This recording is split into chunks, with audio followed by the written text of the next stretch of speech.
You mentioned how China didn't come to Iran's military aid during the war, but as you know, China has had quite a long relationship with Iran economically.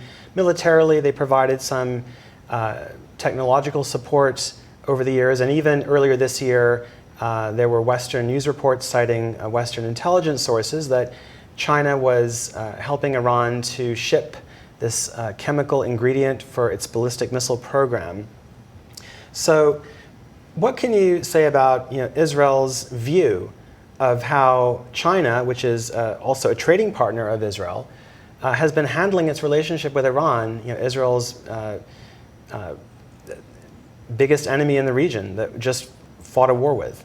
Well, China is a trading partner not only of Israel, China is a trading partner of the entire world, right? I mean, that's why there are negotiations over tariffs with China. Look, there was a lot of talk about the Chinese operating a port in Haifa. Well, the Chinese operate dozens of ports in the United States. There's no special relationship with China. On the contrary, it's very, very difficult for Israeli companies to export any technologies to China. We're very strict about that.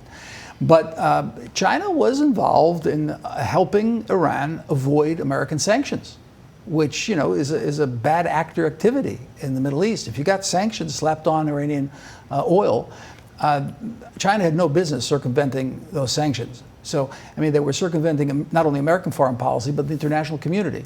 So they were allowing Iran to garner funds that were then used to pay for its nuclear enrichment, for the Houthis, for the Hamas, for Hezbollah.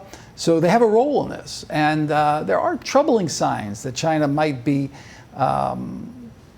trying to assist the government to reconstitute itself. There are some troubling signs. Can you share what those are? Well, there's some traffic that is troubling for us. Some back and forth, and we just want to make sure that we're not dealing with. You mentioned chemicals. You mentioned the ability to rebuild or reconstitute a ballistic missile program. Those kinds of things. I mean, one of the things that the Iranians saw was that the ballistic missile program is as damaging and as threatening as a potential nuclear program, because these ballistic missiles that they create are like people don't understand what they are. This is imagine a semi-trailer on the highway that's packed with explosives, that's careening through the sky at 4 times the speed of sound. These things create as much damage as a small-scale nuclear bomb. So they are very, very dangerous. Luckily, together with the assistance of the United States, through the missile defense systems, the THAAD missile defense system, the Aegis missile defense systems, and our defense systems, the Arrow, which we developed together with the United States, David's Sling, and the Iron Dome, we kept 88% of these missiles out. But the few that hit, that come through the defense systems, created enormous damage. So we cannot allow them to reconstitute the ballistic missile program, and they're very eager to do so because they saw the extent of the damage. Now, what's interesting is, some of our European friends want to limit them to 4,000 to 2,000 kilometers. The range of the missiles. The range of the missiles, right? So, one of my colleagues said to his counterpart in Western Europe, well, why don't we just limit it to 4,000 kilometers? So we'll keep all of Europe within the range, just keep the United States out, right? No, not 2,000, not 4,000, not 6,000. You can't have ballistic missiles that create massive damage. I mean, they had a program. I mean, listen, this is fascinating. They call it a space program. Now, we do have a space program together with the United Arab Emirates. Together, Israel and the Emirates are working on a space program. But the space program that the mullahs had was just a cover for for intercontinental ballistic missiles, meaning those missiles that created all of that damage would be intercontinental. They'd be able to hit the United States. That's what their program was.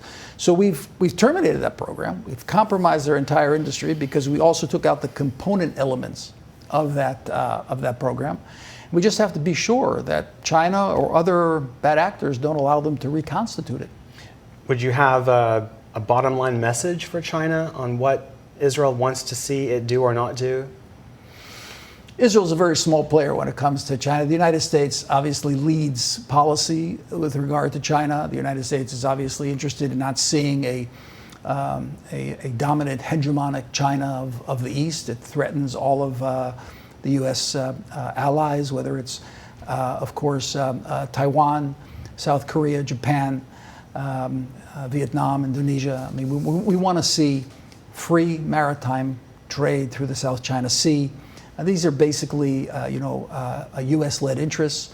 We're in the U.S. orbit 100%. So where the U.S. goes in terms of its China policy, we're a step behind and very supportive. So we think that we could have, there's no reason why we couldn't have good relations with the people of China. We'd like that to be the case, but we certainly don't want to see China acting alongside of those who threaten our very existence. Let's not forget, even after the 12-day war, Khamenei continues to say that his objective is to destroy the Jewish state. Why would anybody want to be partnered with somebody who says they want to destroy a state? So, I'd say to my Chinese friends, step back a minute. This is not the guy you want to be supporting.